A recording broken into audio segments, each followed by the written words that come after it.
ഇപ്പോൾ ഈ ഒരു ക്വസ്റ്റ്യൻ നോക്കി 2, 3, 5 എന്നിങ്ങനെ തുടരുന്ന ശ്രേണിയുടെ അടുത്ത പദം ഏത്? അപ്പോൾ നമുക്ക് തന്നിരിക്കുന്ന ശ്രേണി 2, 3, 5 ആണ്. ഒരു ശ്രേണി കാണുമ്പോൾ തന്നെ അറിയാം ഇതെന്താണ്, അഭാജ്യ സംഖ്യകളുടെ ശ്രേണിയാണ്. അപ്പോൾ അടുത്ത നമ്പർ എന്തായിരിക്കും 7 ആയിരിക്കും.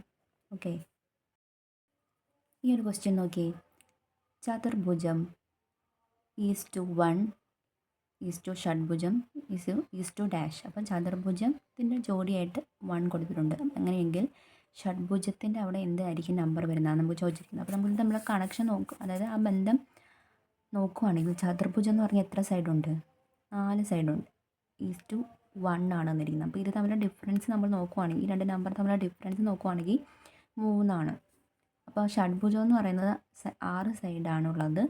അപ്പോൾ നമ്മൾ ഈ ഒരു ഡിഫറൻസ് വെച്ച് തന്നെ നമ്മൾ 3 ഡിഫറൻസ് കുറച്ച് എടുക്കുകയാണെങ്കിൽ നമുക്ക് ഇവിടെ കിട്ടുന്ന ആൻസർ 3 ആയിരിക്കും. ഓക്കെ, അടുത്തൊരു ക്വസ്റ്റ്യൻ നോക്കിയാലോ.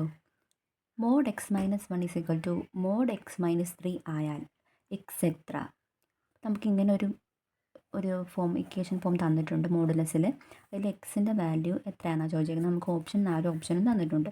Option A 0, option B 1, option C 2, option D 3.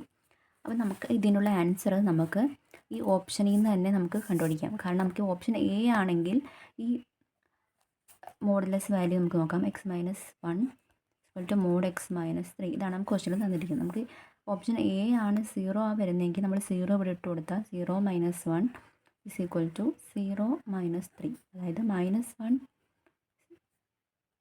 - 3, അതായത് 1 നോട്ട് ഈക്വൽ ടു 3.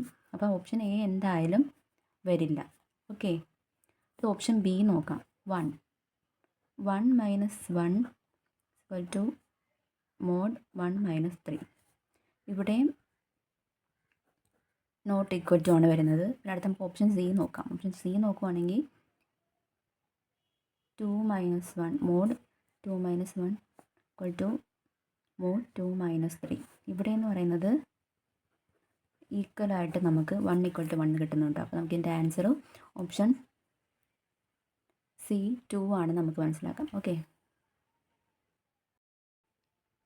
ഒരു ചോദ്യം നോക്കി, x-2 ഒരു ബഹുപദത്തിൻ്റെ ഘടകമാണ് എങ്കിൽ P(2) എത്ര?